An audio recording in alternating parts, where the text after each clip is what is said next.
Hi, welcome to Branching Out. I'm your host, Curtis Hanlon. We're back on the farm today in the greenhouse, which is 30 degrees in here with the sunshine and the nice weather, which we shouldn't be having here in February. But I got my trusty book here. Can't go anywhere without it because it's got all my information in it, and I have a hard time remembering. So what we're going to talk about today is five fruit bushes or fruit plants or berry plants that you should have in your food forest. And the first one we're going to start with is the blueberry. So the blueberry is a superfood. There's been more and more studies done on blueberries to tell you how super they truly are. They're a major antioxidant. They're high in vitamins. They're packed with antioxidants and phytoflavonoids. They're high in potassium and vitamin C. So a lot of these berries are going to have vitamin C in it, but this is one of the highest. They can lower the risk of heart disease and cancer and are an anti-inflammatory. They're rich in dietary fiber, which most berries are. That's why they recommend that you eat at least a couple berries a day. So what we also have is they grow in as low hardiness zone as from 3 to 7. And the bigger, better the crop that you want, you should cross-pollinate, because if you have two different types of varieties, you'll get way better yield and better fruit. So they can self-pollinate, but they're just better when you cross-pollinate them. So in my food forest, and you gotta remember, all of these suggestions are all out there. I got them all out in my food forest, and I definitely have a few different types of blueberry, and that goes the same for all the other berries. All right, the second one on the list is blackberry. Now, I absolutely love blackberries. They make the best jams, they make the best preserves, in my opinion, and I do really am kind of snobbish when it comes to my blackberries as opposed to the store-bought, which I find always have an aftertaste from some type of chemical spray, pesticides, herbicides, whatever it is that they're putting in it or on it. It always kind of seems to leave an aftertaste, but mine do not do that. They're so good, and I can't wait to have so much more this year because I only got them for the first time in the previous summer. So they're really low in calories, carbs, and fat. They're rich in fiber, just like most berries, like I mentioned.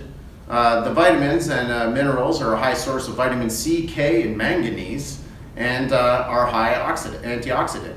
So it also helps with good digestion, which berries seem to do a lot of with the fiber and whatever. It's really good for the gut health. And there's some studies done on this, it may fight cancer and help prevent heart disease. But I think that goes along with the amount of vitamin that's in it. So vitamin C is really good to help fight disease and or illness. It may even boost brain health. They're self-fertile, so you only need one to grab berries off it. But I think, again, I have more than one, so I'm always cross-pollinating. Their hardiness zone is from 5 to 8. The wild can go as low as zone 3. So obviously bears eat blackberries. It's one of their main food sources, maybe just before the winter or just after the winter. They're going to be looking for some kind of high calorie intake. So they also have a hardy zone that thrive to zone 4. So there's a lot of different varieties for different zones. Again, mine are probably good to about zone 3. Maybe even 4, I don't know, but they're pretty cold hardy, so I don't think you're gonna have too much trouble with that. The only problem is if you're gonna do it in a higher zone, like say Florida or whatever, you definitely gotta take care of it, because I know the sun could definitely have a problem and make them suffer a little bit. All right, number 3. Number 3 is just the regular raspberry.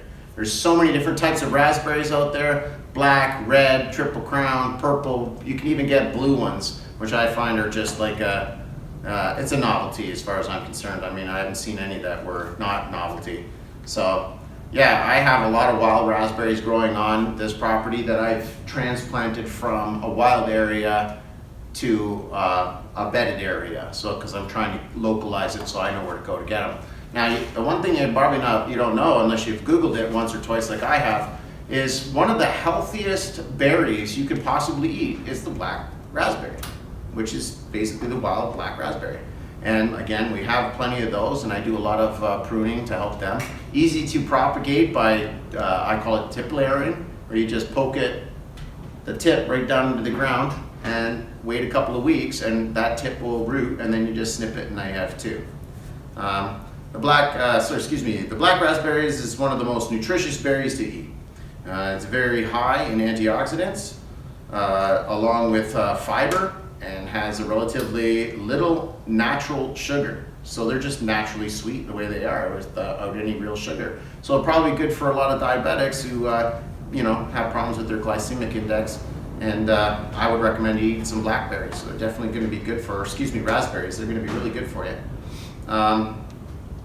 They basically are very resilient, and they grow in many conditions. They can grow in pretty much any soil and in any place. And I find that on my farm, they seem to grow around walnuts, which a lot of plants won't grow around walnuts because of the jug loam, but they seem to thrive in and around the walnut trees that I have, the black walnuts. So they grow what is called canes. So every time you have to have a second year cane to get fruit on it. So the first year you're probably not going to get any fruit on the first cane, but then as it grows the next year, it'll fruit, and then it's probably going to die off and it'll start again. That's why it's important to have more than one. They're very self-fertile, so they can basically fertilize themselves. But again, I have other things here. I have the wild raspberries mixed with the triple crowns, which are the large ones that you see in the stores. And they're very tasty. I absolutely love raspberries, and they make really good jam. Thanks to Grandma, who brought them to me when I was younger, and she made the best preservative jam that I've ever had. And I'm still to this day going to try and duplicate that recipe. So in the near future, we'll hope to be showing you that. Like I said, the canes only grow for 1 year, and then they produce fruit. They're easy to propagate. Again, like I just mentioned, you just put the tip in the ground, and Bob's your uncle. They have grow zones from 4 to 8, so they'll grow pretty much anywhere. Again, if you're going to go into the higher zones like 9, 10, whatever, I'm sure they have to be a little bit shaded and or taken care of, or out of the direct sunlight, because the heat's probably going to get to them pretty good. Again, raspberry is one of the best things you can eat, full of vitamin A and other vitamins. Definitely get yourself some raspberries. Okay, number 4. Number 4 is the strawberry. That's why I couldn't say we're going to get 5 berry bushes, because I don't consider strawberries to be a strawberry bush. It's a strawberry plant, in my opinion. That's how I would recognize it. They're super high in antioxidants. They include a very high vitamin C count, and can support your immune system and may lower your chances of getting sick when you're around germs. So, good thing to know, right? I mean, like I said, I can't say that they're going to protect you from every germ that's out there or virus, but a high vitamin C count in your body would probably help your immune system and help you fight off disease and or sickness a lot quicker. They may also curb inflammation, manage your blood sugar, so again, good for diabetics, I'm assuming, and guard against health conditions like high cholesterol, cancer, heart disease, stroke, and like I said, diabetes. They're self-fertile. They grow from zone 4 to 9. The easiest plant to propagate with the runners, so easy to make a new plant just by letting the runner that comes out on them, and you just poke that into the ground, it will root, snip it off, you got another plant. Super easy to do. Again, I would recommend that you get more than one. I have June berries, which only come out in June, and I also have everbearing, and there's a whole story on strawberries. I suggest you Google that one and maybe check into it on where the strawberry actually came from and why we propagate them now. It has a lot to do with, I believe, England or the Queen or the King, I forget which. But anyways, it's a good story to find out. Anyways, you should have strawberries in your food forest and put them everywhere. I know I put them in localized areas. Again, I have my hugelkultur barrel garden that I use for strawberries because I don't want to bend over picking them up. But at the same time, I do smear the seeds around everywhere. I have a lot of wild strawberries on this property, and I just let them go. I'd rather have a lawn full of strawberry than grass. Grass is a monoculture, and I just it's useless to me because I don't have animals that would eat it. But strawberries would be decent because then I have them everywhere and a possible source to grab them from different areas. So, okay, my fifth and final one. Again, this isn't my top 10, this is my top 5 because I'm going to make some honorable mentions at the end of this. But number 5 has got to be the Hascap. Hascap is also known as a honeyberry, or it's part of the huckleberry family, or excuse me, honeysuckle family. They actually have 4 times the amount of vitamin C as a blueberry. So these are, a lot of people don't even know what a Hascap or a honeyberry is, just like they might not know what a pawpaw is, just because they don't really make it to the stores that often. So they don't travel very well, and you don't have a long time to eat them, but they will make a great preserve. I tried them this year for the first time and absolutely loved them. So I quadrupled down and I propagated, found some sales. I'm probably have 12 different species of Hascap or honeyberry, and it's a wide variety, and they can be anywhere from tart to sweet. So anyways, they're high in antioxidants, very high. They have an anti-inflammatory properties and high in vitamin C and A. And without getting scientific, it's thought to modulate vascular function. Basically, they allow the blood vessels to dilate, leading to increased oxygen and nutrient delivery. So a lot of workout guys, for example, if you're on creatine or something like that, there's usually something in the creatine to help your body get the creatine to where it needs to be absorbed, or another, I mean, we don't have to use creatine, it could be any product that you use to help muscle growth. There's always some type of delivery system to your body to absorb it. If you don't have a way to absorb it, you're just going to expel it, and therefore it's kind of a useless product to have in your body.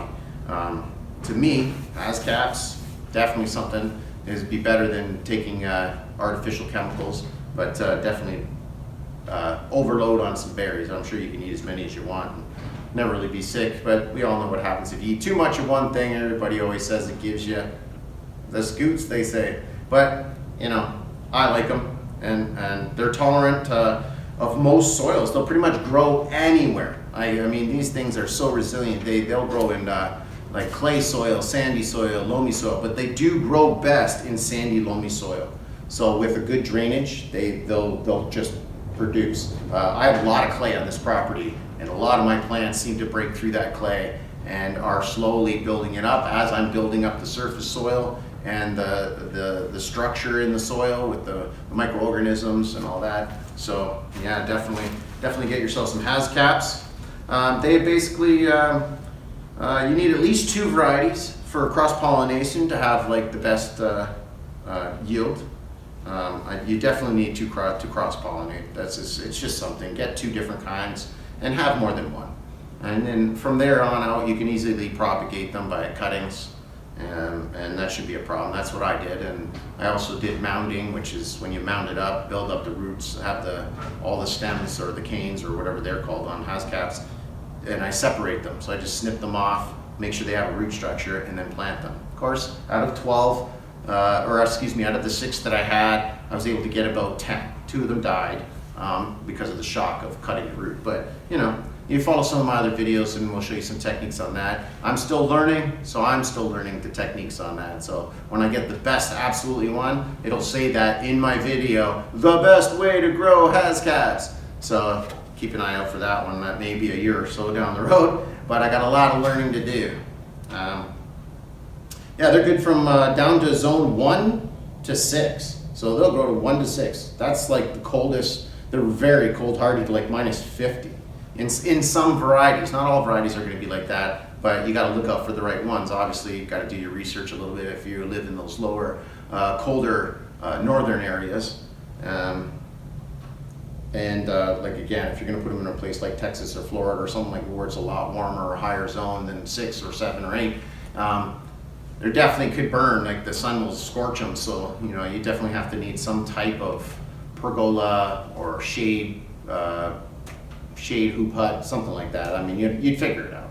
But anyways, they are best from 1 to 6. I'm in 6B here, and remember this is zone 6B. I get a lot of valleys up and down. I'm the furthest south before we hit the lake, which is Lake Erie, and that's what it is. So I just wanted to say a couple honorable mentions before we finish today or this week. Is don't forget there's a gooseberry. Gooseberries grow in Ontario and or Canada all the way across. They grow in good zones too. So they're really tasty and they easily grow. Got a lot of thorns on them, but they're tasty. And forget what my last honorable mention was. The kiwi berry, which is the hardy kiwi. That's called a kiwi. It's got no fuzz on the skin, but they do grow here in Canada. So I'll be propagating those, and probably they'll be on some of my other videos, especially coming closer to the spring when we're getting out there in the food forest and doing our planting. So I hope you had a good time on this video. It seems people like the last video. I hope this one does just as good. If you liked these videos, don't forget to hit that thumbs up and subscribe. It doesn't cost you anything. And don't forget to share it with your friends. And we're going to see you next week when we'll make another video. And I'll surprise you on that one because I'm not really sure what I'm going to do next week. So I got to get working on in the loft. You guys take care. Thanks for being here, and we'll see you soon.